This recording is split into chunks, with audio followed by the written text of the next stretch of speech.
Lo veo bien. No vaya a ser cosa que termine tirada en el suelo.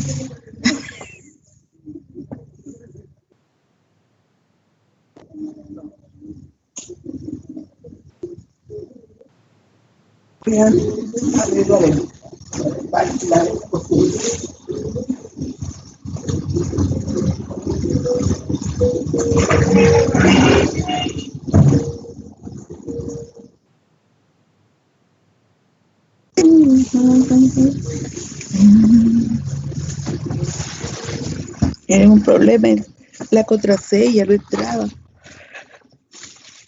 Ay, Doctora, ¿sí? creo que ya somos todos los que estamos ahorita. Ya. Creo que ya podría empezar. Ok, entonces ya, vamos a empezar. Entonces, el día de hoy vamos a empezar con la práctica 1 para revisar atrofia testicular, metaplasia escamosa de endocervix, hiperplasia benigna y displasia. Entonces, vamos a ir revisando cada una de estas patologías, ¿no? Entonces, a ver.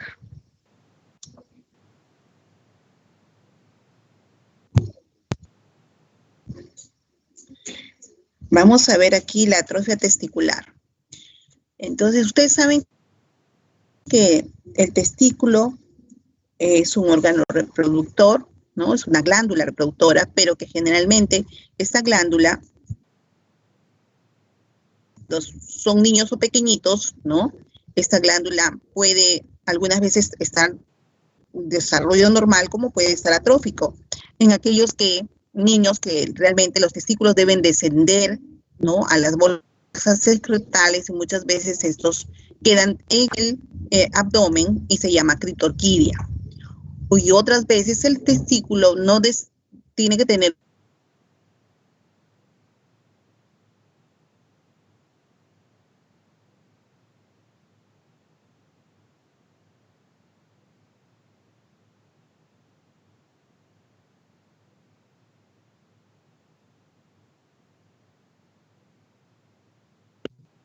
Doctora, disculpe, no se le escucha. Ya. Entonces, está hablando de la atrofia testicular. A ver, ¿escuchan? ¿Ahora sí? Como Sí, que por momentos se corta. Qué pesado el sistema, entonces, ya. Entonces, miren, les hablaba de la atrofia testicular. Que la atrofia testicular es una patología que se presenta generalmente en varones y en niños, ¿no? Desde la niñez. Porque sabemos que los testículos deben desarrollarse y estar en bolsas escrotales. Lo que sucede es que hay niños que no tienen ese desarrollo, no descienden y esos testículos se quedan en el abdomen y eso se llama criptorquidia. Y que si no descienden los va a llevar a la atrofia testicular. Por eso que los niños deben ser operados tempranamente, ¿no? Para descender los testículos o estimularles con hormona para que puedan descender. Se les da un tiempo, un periodo. Si estos no descienden, recién son operados. Entonces, ¿por qué la atrofia testicular los va a llevar a la infertilidad? O sea, cuando sean adultos y quieran tener descendencia o hijos, no van a poder. Entonces, la atrofia testicular se va a presentar en aquellas personas que a veces por error la madre no descubre tempranamente este problema y los dejan avanzar. Nosotros tenemos prácticamente en el hospital muchas veces niños operados de 13 años, 10 años, y cuando ya es un poquito tarde porque ya van a llegar a la adolescencia y la atrofia testicular está presente, ¿no?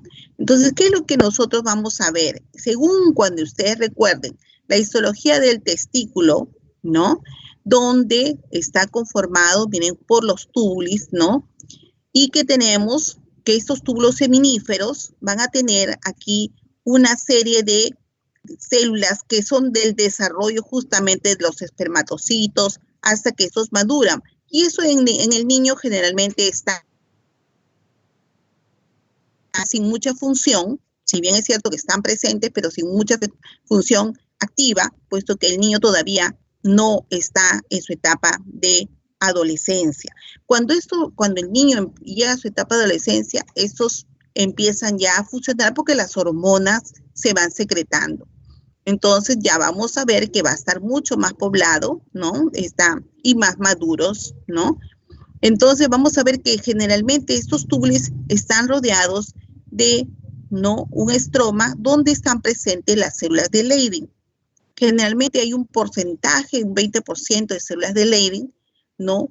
Y que están generalmente alrededor, en el espacio casi intersticial.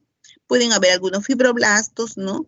Y generalmente esa es la conformación de túbuli a túbuli, como se conforma el tejido testicular, ¿no? Entonces vamos a ver que el desarrollo de estas espermatocitos más maduros y espermatozoides maduros se va a lograr en la adolescencia, ¿no? Entonces, lo importante es que observemos los núcleos como deben ser, porque ya cuando lo veamos, los seminomas, aquí está la diferencia de cómo se van a modificar estas células que encontramos aquí por unas mucho más grandes, más pignóticas y con algunas atipias que va como uno. Entonces vamos a ver que generalmente este testículo, que aparentemente histológicamente es normal, se va a ir alterando.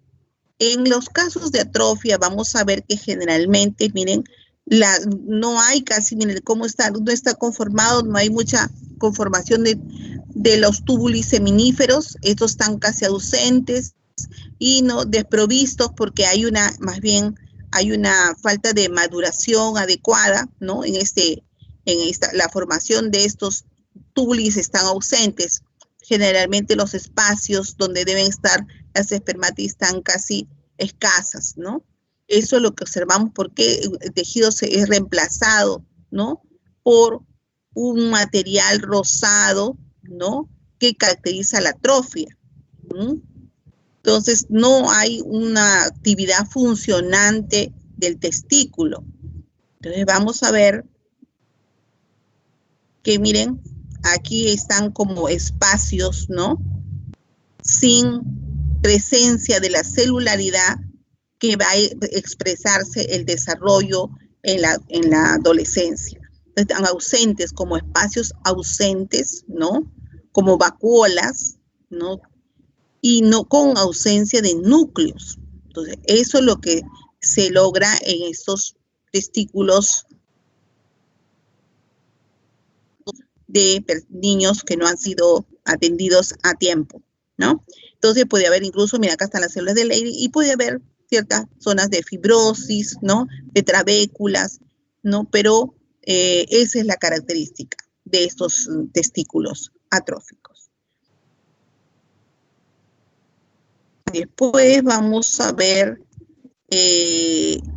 bueno, este es en exocervix, este es cuello uterino. Tenemos que el cuello uterino, creo que aquí hay una imagen. Bien, a ver, primero. Ay, no hay acá, más que macroscópica. Qué pena que salió, bueno, ya. Entonces,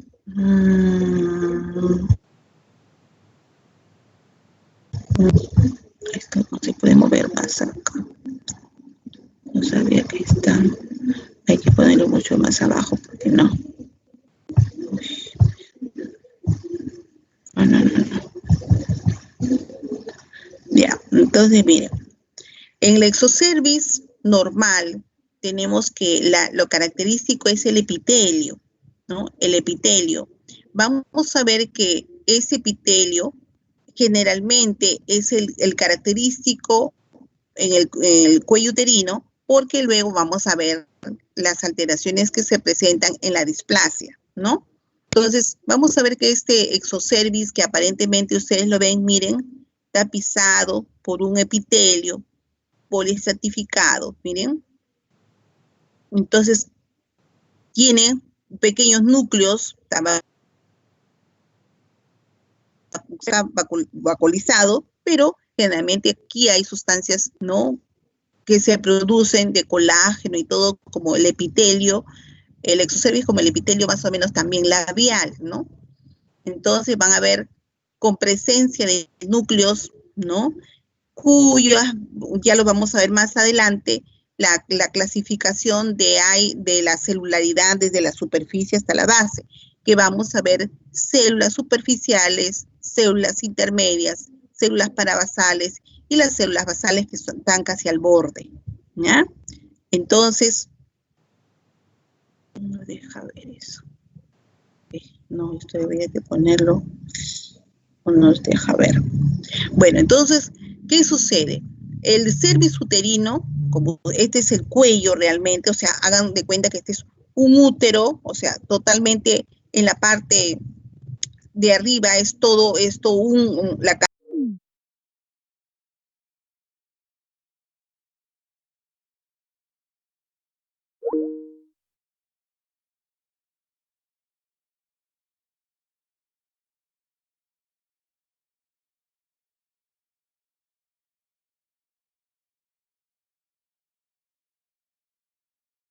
cervical es donde se van a formar las glándulas, ¿no?, que van a generar el moco cervical.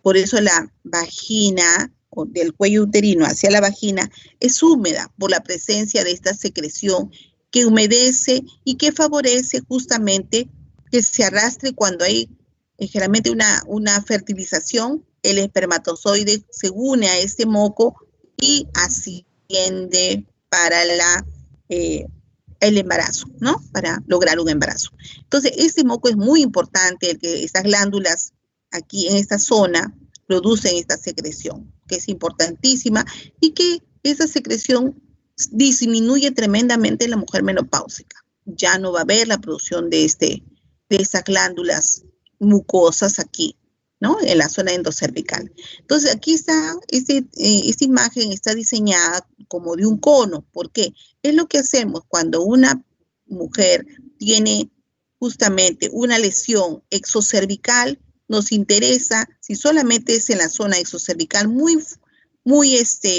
por encima, o si ha ascendido ya a la zona endocervical, ¿no? Porque nosotros vamos a ver que generalmente las pacientes, que bueno fueran que solamente estuvieran en la superficie. No, muchas de ellas ascienden, y es por eso que la persona no evidencia que ya tiene un cáncer, ¿no? Entonces, estas lesiones premalignas, porque al comienzo no es un cáncer, sino una lesión premaligna, la cual la podemos corregir de repente con un cono, como en este caso, y el cono, miren, es así en una forma triangular, porque antes se hacía un cono así, un corte sagital. Ahora no, ahora el corte es así, de esta forma, ¿no?, oblicuo, porque estas orejitas que quedan van a formar el nuevo cuello, ¿no?, y evitar que la persona esté amputada totalmente del cuello, porque luego, si es que va a querer un embarazo, va a terminar, ¿no?, el bebé se va a salir, va a haber no cerclaje, un cierre aquí. En cambio, cuando esto es en forma triangular, estos bordes quedan como los nuevos cuellitos, y va a poder permitir que se cierre el cuello uterino. Entonces, vamos a ver que generalmente la lesión que es importante tomar en cuenta en el cervix es esta zona, muy importante. Y de aquí, esta zona de aquí, una vez que estamos exocervix, hacia adentro, el endocervix, hay una zona que se llama la zona de transformación, o la zona de transición entre lo que es el exo y el endocervix, que es muy importante esta zona porque cambia el epitelio. El epitelio ya no es tan escamoso y se conforma en algo endocervical, y muchas veces, que es lo que, o sea, epitelial glandular, y lo que sucede es que muchos de las pacientes, ¿no?, Si es que esto asciende aquí, ya prácticamente aquí ya va a ser contacto con el endometrio. Y muchos de estos casos, cuando compromete las glándulas, ya no son carcinomas escamosos, sino son adenocarcinomas, ¿no? Todo porque ya afecta a la glándula, ¿m? Y no al epitelio exocervical. Entonces, eso es lo que vemos en el cuello, que es de vital importancia en la anatomía. Entonces, vamos a ver.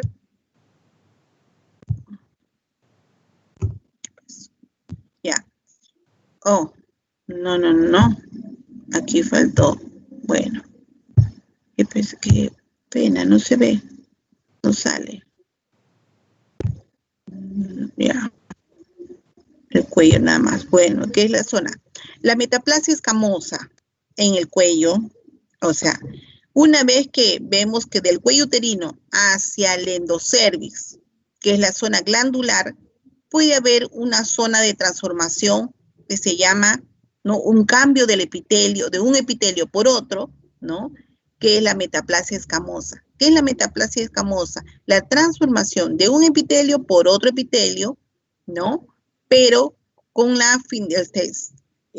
como defensa, ¿no? La metaplasia escamosa en sí no es un cáncer, pero es una zona de transformación. Quiere decir que alguna noxa, algún daño hubo para que ésta se transforme.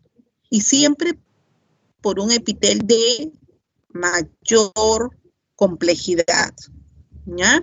Entonces, por ejemplo, puede haber metaplasia intestinal. Estamos hablando del estómago y hay metaplasia intestinal. Estamos hablando del cuello uterino, ¿no? Y se va hacia el del endocervix como si fuera hacia el endometrio. O sea, cambia su celularidad y aquí como la están viendo, miren, no es tan solo en la superficie, ya lo ven que como forma así algo de glándulas y se va engrosando, ¿no? Y podemos decir que vemos células algo transformadas, pero no podemos decir que es un cáncer, ni tampoco podemos decir que no es nada. Eso es la metaplasia escamosa, la transformación de un epitelio por otro más especializado, ¿no? Que siempre lo ponemos como un diagnóstico y como una probabilidad porque sabemos que para le interesa mucho al médico tratante decir, aquí hay una metaplasia, ¿qué está pasando? ¿Por qué la metaplasia, no?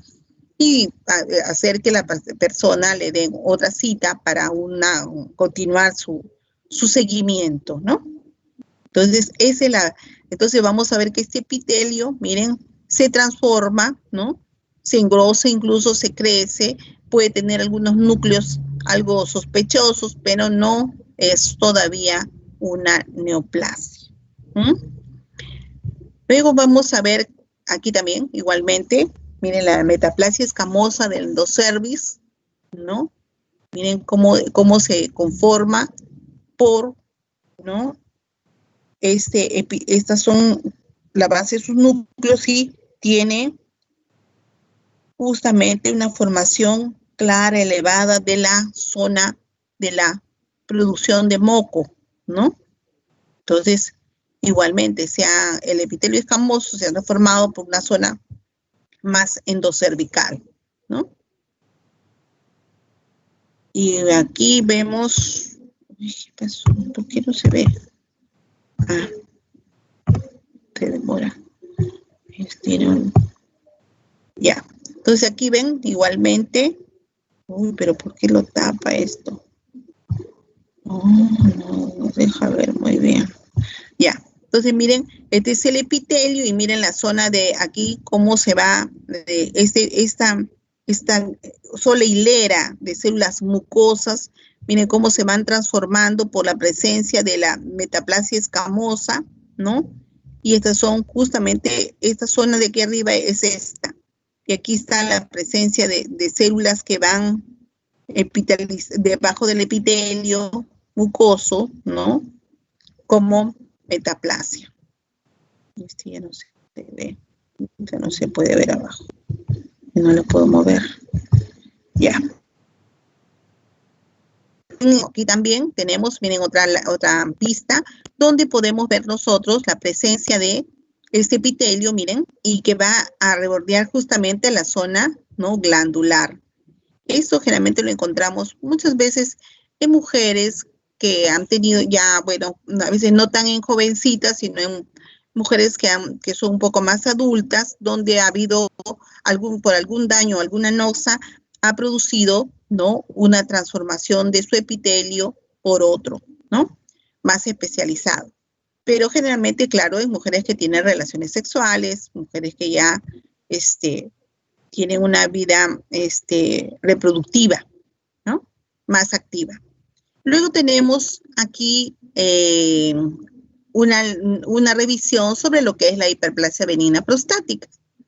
Ustedes saben que la próstata es una glándula también muy importante, ¿no?, en el varón en la etapa reproductiva.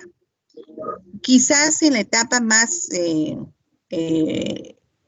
adulta o la tercera edad, esta próstata puede estar hiperplásica, o puede haber cáncer, pero ¿qué sucede?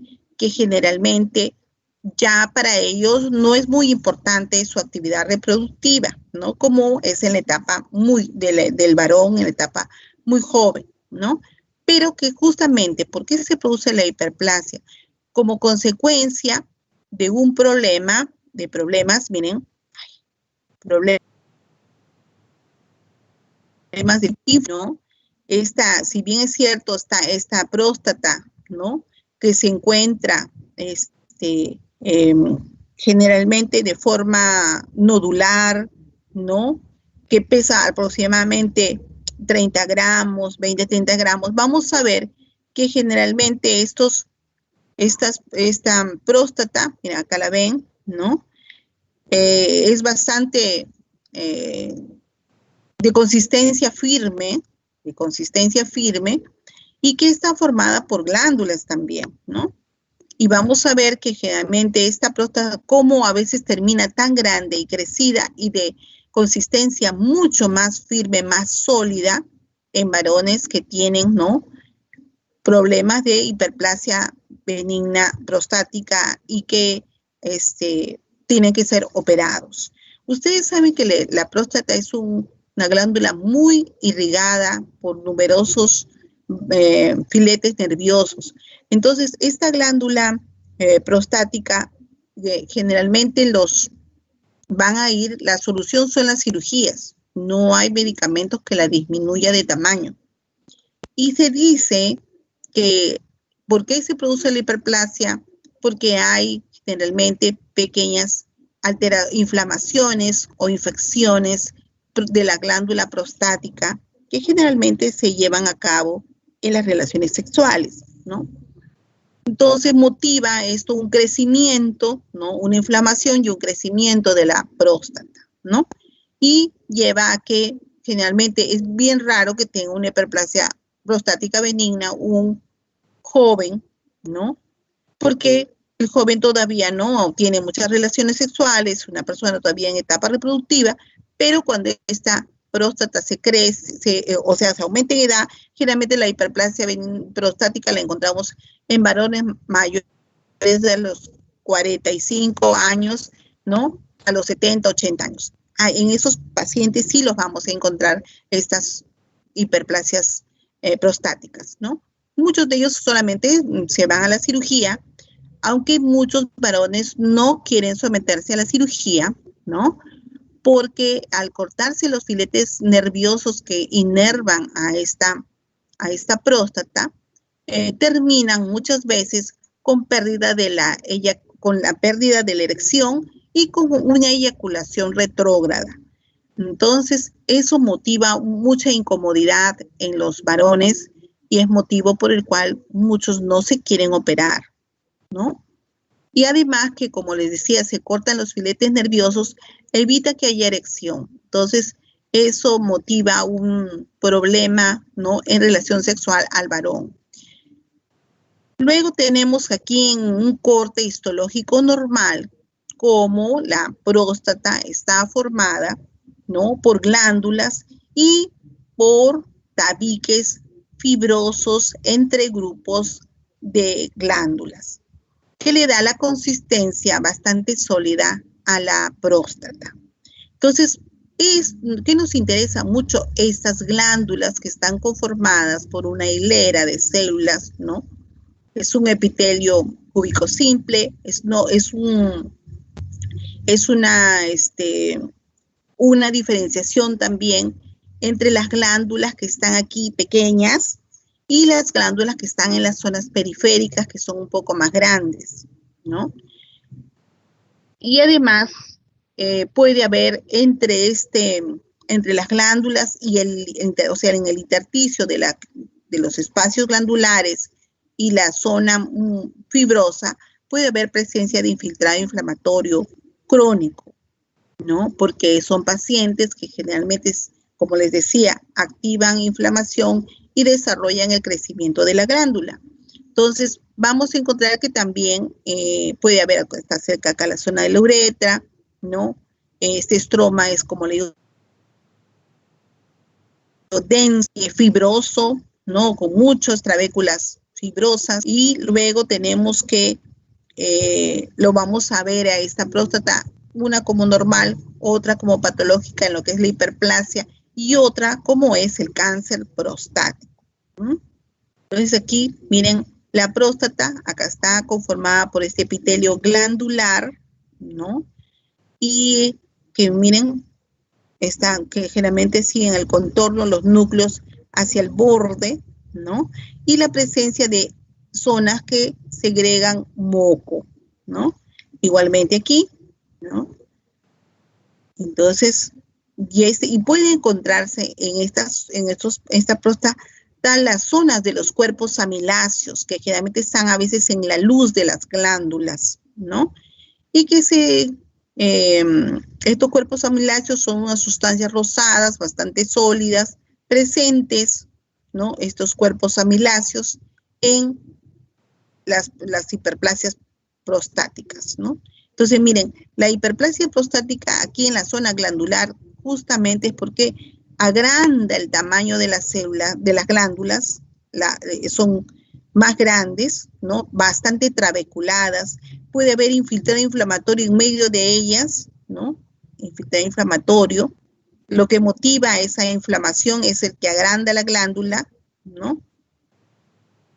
Y la presencia de los cuerpos amiláceos. Aquí también están viendo esta zona, son los cuerpos justamente amiláceos, ¿no? Aquí también, esto se ha pasado a la zona de endocervix y exocervix. Mira, esto es endocervix y esto es exocervix.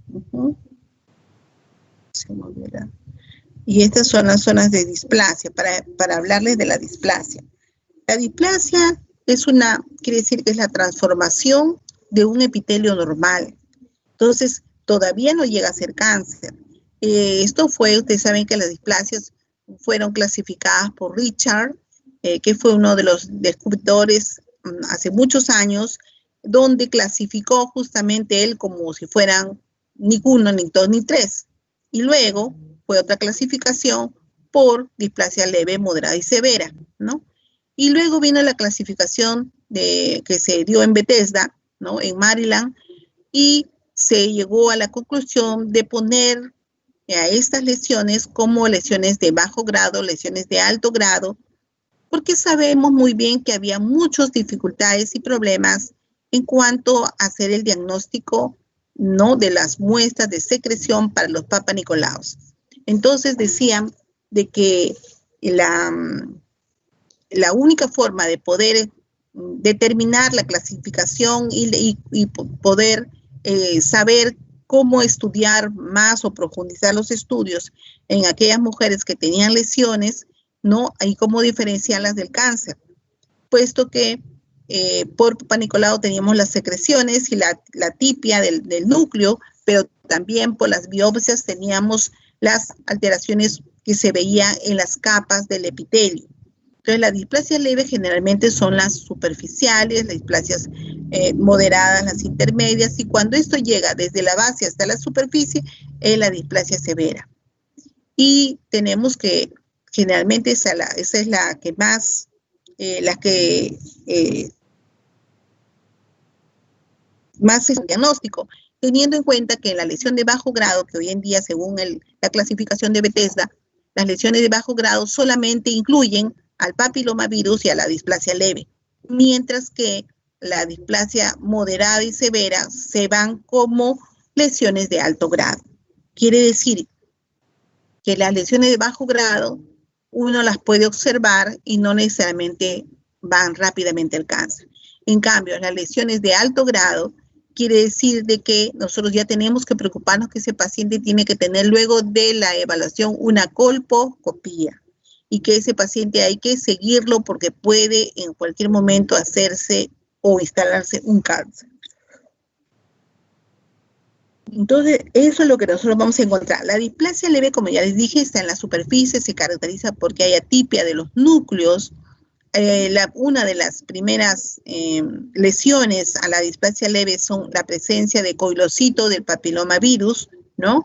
Que forma como un halo muy claro, ¿no? Y con un núcleo, ¿no? Prominente, que nosotros lo observamos como si fuera un ojito, ¿no? Bien prominente, ¿no? Y con una zona vacuolada que es el coilocito. Y luego es la primera lesión y que porque sabemos que el papilomavirus es un predecesor del cáncer del cuello uterino, ¿no? Entonces, este papilomavirus, cuando ahora existen muchos tipos de papilomavirus, están realmente en la actualidad considerados como 15 de alto riesgo, ¿no? Y 4 de bajo riesgo. Generalmente, y hay muchos otros más que se están descubriendo en la clasificación, y una paciente puede tener no solo un tipo, puede tener 3 y 4 tipos y muchos más de las variedades o subtipos del papilomavirus, ¿no? Y también decirles de que el papilomavirus no solamente puede estar presente en los humanos, también está presente en los animales, ¿no? Entonces es importante y por eso lo estudiamos y la importancia de cada vez continuar descubriendo qué otras alteraciones producen estas lesiones, ¿no? Que como sabemos el papilomavirus no solamente está en el cuello uterino, puede estar presente en muchos otros lugares del organismo, ¿no? Entonces, bueno, miren, esto es lo que la displasia leve y también la presencia de núcleos atípicos, ¿no? Que pueden ser macronúcleos, o sea, el tamaño del núcleo es muy importante cuando nosotros evaluamos una patología, observar las características del citoplasma y las características del núcleo. Y vamos a ver que generalmente no llega a más, o sea, puede haber un agrandamiento, puede haber cierta atipia, pero diferencia mucho de lo que ya es una displasia moderada, donde ya vemos que la tinción es mayor, esa pigmentación más oscura, más negruzca, ¿no? Del núcleo, y que puede tener formas muy atípicas, alargados, ¿no?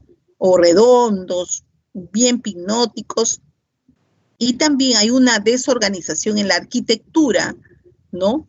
Como ustedes están viendo acá, uno encuentra algunos niveles, en cambio aquí ya no, es todo un desorden su celularidad, ¿no? Porque hay una sobrepoblación. Y las características de los núcleos en cuanto a la tinción y sus formas irregulares.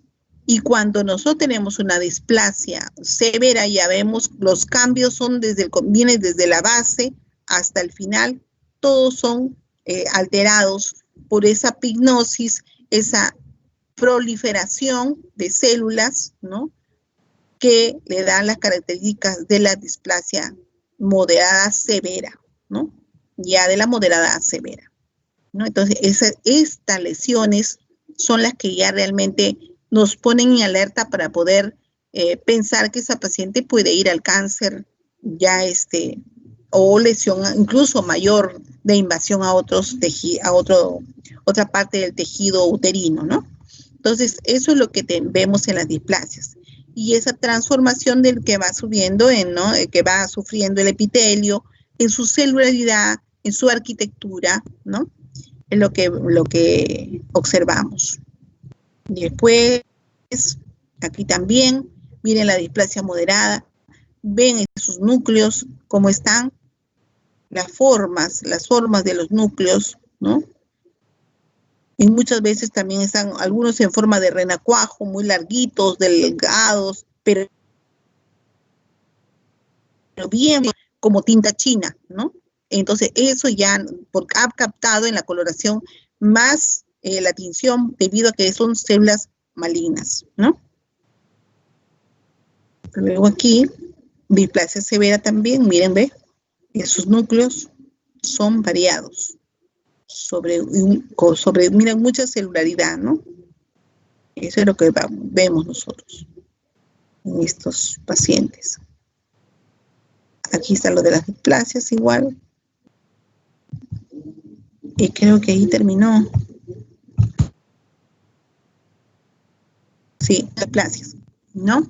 Entonces, eso es lo que tiene la primera práctica, ¿no? De revisión. Después, por supuesto que hagamos la práctica, vamos a hacer un repaso, por supuesto, ¿no? Vamos a hacer un repaso de lo que estamos describiendo. ¿Me escuchan? Chicos. ¿Escuchan? Sí, doctora. Sí, doctora. Allá. Entonces vamos a pasar para que, ¿dónde están? Ya, cerramos esta y la ponemos la otra.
Doctora, su audio está desactivado.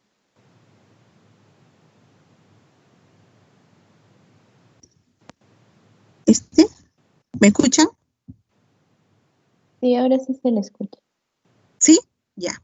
Entonces, en el infarto de miocardio reciente, como les decía, vamos a ver, ¿no? Que este tejido de fibras musculares estriadas, ¿no? Generalmente que conforman el corazón, vamos a ver que van a ser dañadas porque el infarto es una necrosis, se produce una necrosis por falta de oxígeno que lleva justamente a la fibra muscular. Entonces, vamos a ver que estas zonas de las fibras extraídas van a ser dañadas por la falta de ese aporte. Ustedes saben que toda persona tiene más o menos hasta 5 minutos para poderse rehabilitar, ¿no? Si no, ya sabemos que va a producir de todas maneras algún daño a ese tejido. Entonces, vamos a ver que la presencia, ¿qué es lo que hay cuando es un infarto? Y eso es una característica muy importante. Definir si es que este infarto de miocardio es reciente o es antiguo. Cuando es reciente, vamos a ver como todo golpe, pongamos, o todo daño, ¿qué es lo que hay primero cuando es reciente? Es una hemorragia. Entonces vamos a ver la presencia de aquí, miren, de hematíes, que están aquí entre los haces de las fibras estriadas, ¿no? Estos Doctora, son disculpe. ¿sí? Doctora, disculpe que lo interrumpe. ¿Usted cree Sí. que pueda poner una diapositiva en modo de presentación para poder ver más grande el corte histológico. A ver. Está bajito en la copita, ahí para que lo pueda poner. Donde dice comentarios, al costado. Abajo. Aquí. Ajá. Ahí, ya. Sí. Entonces, miren, Gracias. entonces, ya, muy bien, hija. Entonces aquí, miren, yo les decía que justamente lo primero que se presenta en un infarto de miocardio reciente es la presencia de zonas de hemorragia. Vamos a encontrar los hematíes, ¿no? Que es como toda herida o todo golpe, lo primero que hace se produce es una hemorragia o un sangrado. Pero luego vamos a ver que se instalan, ¿no? Otras, miren, presencia de eosinófilos, ¿no? Y en un infiltrado, que todavía no llega a ser totalmente crónico, ¿no? Es agudo. El problema es reciente, es agudo, ¿ya? Y estos son eosinófilos, ¿no? Que están presentes entre las haces de las fibras estriadas. Luego encontramos aquí que hay también, miren, algunos polimorfos nucleares, ¿no? Presentes. Porque en el infarto de miocardio antiguo ya no hay polimorfos nucleares, sino hay linfocitos. ¿Ah? Esa es la gran diferencia entre una y otra. Aparte de que, miren, vamos a encontrar aquí, miren, cómo están las fibras de tejido muscular, donde estas no continúan, no se enlazan unas a otras, porque es así como está formado un epitelio normal del corazón. Vamos a encontrar que muchas veces ya por el infarto esas fibras se rompen porque se necrosan. Aquí tenemos la presencia del infiltrado inflamatorio que está invadiendo y miren cómo está. Esta es una fibra muscular y ya no están tan juntas como estaban en estas zonas, ¿no? Por presencia de este infiltrado inflamatorio, ¿no? Recién agudo, porque es un periodo agudo. Aquí podemos ver también, miren, cómo están las fibras, miren, las fibras estriadas, cómo están, que se observan aquí, miren el sarcoplasma, cómo está distendido, como si las fibras, ¿no? Miren aquí como en hileras, ¿no? Pero distendidas. Eso es lo que caracteriza de que este epitelio, que era, o este tejido muscular que era compacto, estas están distendidas, elongadas, ¿no? Porque han sufrido un daño, porque están siendo necrosadas, ¿no? Entonces el infarto reciente, en todos los cambios que se ven en el infarto de miocardio antiguo, donde ya hay una cicatrización total, esto va recién a iniciarse y se va a ir a la cicatrización, ¿no? Entonces, quiere decir que luego hasta los núcleos se pierden y esa zona es como si fuera una cicatriz, ya no va a ser viable, y por eso es que nosotros diferenciamos el infarto reciente del infarto antiguo. Entonces, también miren, ve cómo están las fibras con sus núcleos, pero vamos a ver cómo algunos ya quedan como espacios porque se han elongado las fibras, ¿no? Y producen, algunas han perdido sus núcleos, miren, ya no hay esos fibroblastos que conforman y unen al tejido, los haces musculares ya no están presentes, ¿no? Entonces, luego hay otra patología que vamos a revisar, que es la necrosis grasa enzimática. Generalmente, esta necrosis grasa enzimática también la podemos encontrar en páncreas, ¿no? Miren, aquí la necrosis grasa en sí es porque destrucción del epitelio ¿no? Justamente porque estas zonas que son generalmente productoras de zonas enzimáticas van a liquefactarse, se van a necrosar y van a destruirse el epitelio normal que conforma este tejido. Y vamos a ver presencia también de hemorragia y de infiltrado inflamatorio agudo, ¿no? Que está presente.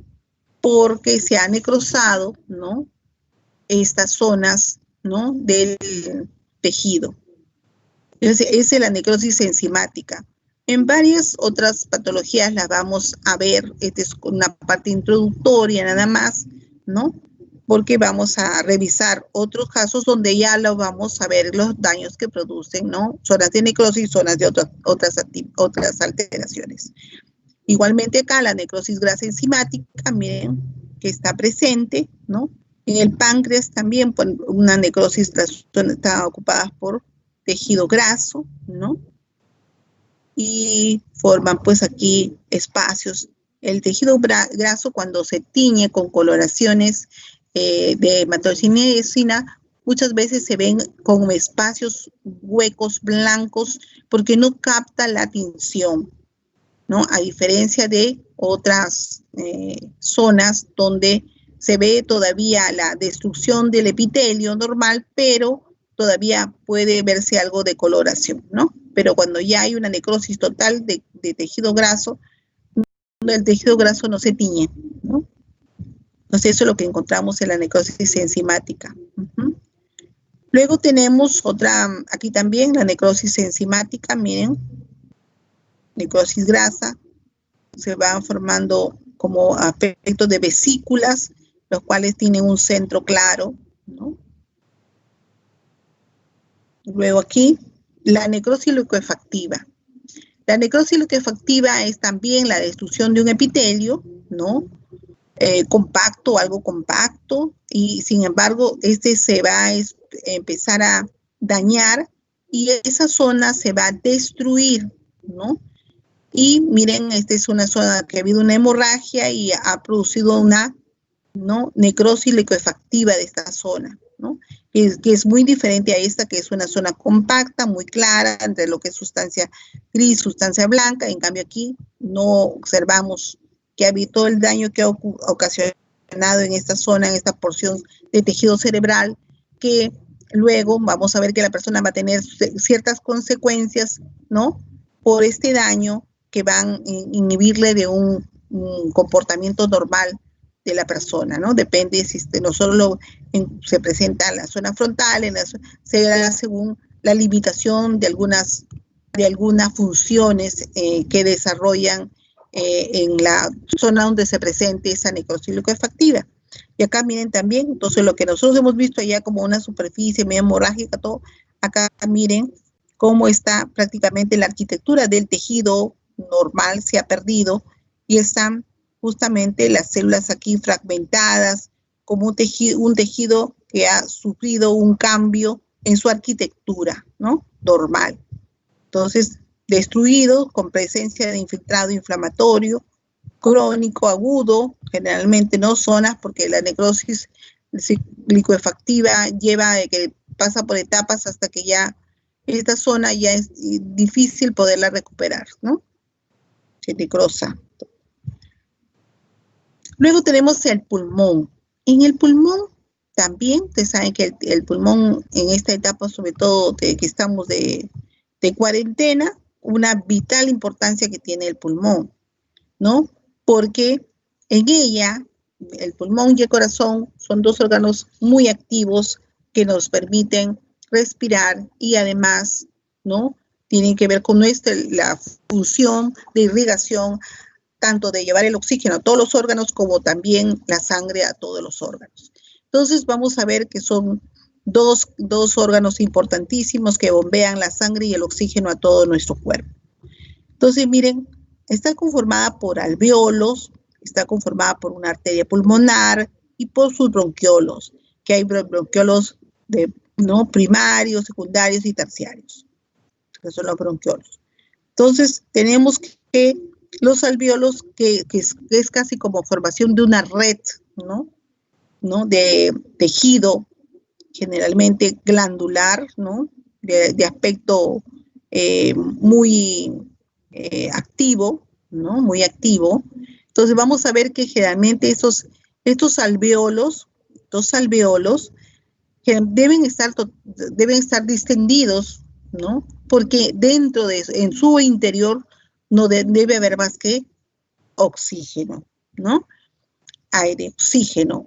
No puede, si en estas zonas, ¿no?, que forman nuestros alveolos, hay presencia de secreción mucoide, cada vez va a producirse una limitación del pasaje de oxígeno, del intercambio gaseoso, ¿no?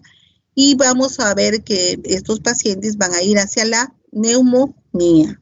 ¿Por qué? Porque hay presencia de sustancias que obstruyen el adecuado intercambio gaseoso, ¿no?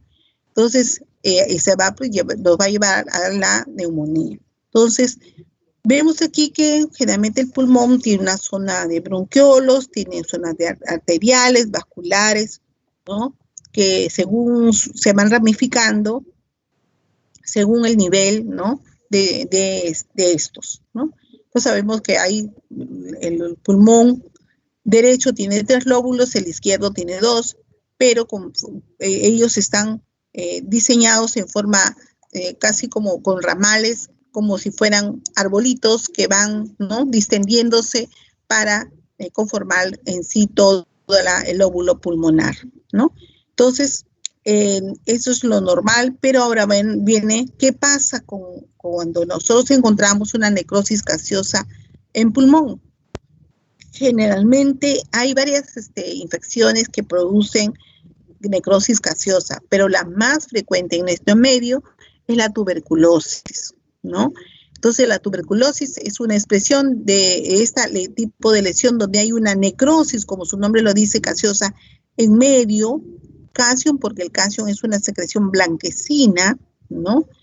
Y rodeado de un halo, donde acá están justamente lo característico, porque aquí las células están destruidas ya, necrosadas, ¿no? Y él ha hecho, como quien dice, su cerco desde estas zonas, que todavía hay células inflamatorias, crónicas, todo, pero este centro es donde ya no hay forma de recuperar la celularidad, ¿no? Aquí tenemos una vista de la necrosis gaseosa. Miren, la necrosis gaseosa también tienen ustedes aquí que cuando encontramos nosotros una tuberculosis, generalmente cuando es atacada por un cuerpo extraño, ¿no?, que va a producirse una reacción, y esa reacción va a ocasionar que haya unas células grandes, ¿no?, que tienen unos núcleos casi hacia el borde en C, y eso es lo que caracteriza justamente a las células de Langerhans, ¿no? Son células grandes con núcleos extrapolados, ¿no? Y que además, ¿no?, están presentes generalmente cerca de las zonas nodulares. En un cation es muy raro que encontremos muchas células de este tipo. Generalmente están al borde, a los alrededores de las zonas, ¿no?, pero no dentro, porque ya se supone que el cation está por aquí y todo lo que ha conformado esto ya está, ¿no?, generalmente cambiando, ¿no?, como han visto en la vista anterior. Miren, esto de aquí es esto de aquí aquí, ¿no?, sino que una vista está más cerca. Entonces, van formando en el pulmón diferentes tipos de zonas o focos de esta necrosis. Lo que aquí pueden ver una, aquí más, aquí otra. Entonces, esto ya se presenta en los pulmones justamente de pacientes que han tenido tuberculosis, ¿no? Donde va formando su complejo de Gone, van dejando justamente sus células gigantes multinucleadas, ¿no?, o células de Langerhans, y presencia de infiltrado inflamatorio crónico, ¿no? Y vamos a ver que luego nosotros vamos a tener que buscar las coloraciones adecuadas para poder buscar y teñir la presencia de ellas, y luego buscar la presencia del bacilo de Koch, ¿no? Entonces, que son esas formas bacilares cocoides muy pequeñas. Acá también, miren cómo se ve la necrosis gaseosa. Parece un paciente trasplantado, un paciente con problema de tuberculosis grave, ¿no? Porque hay varios focos de de necrosis gaseosa, ¿no? Entonces se delimita muy bien la zona rosada que se ha necrosado y alrededor de presencia de infectado inflamatorio.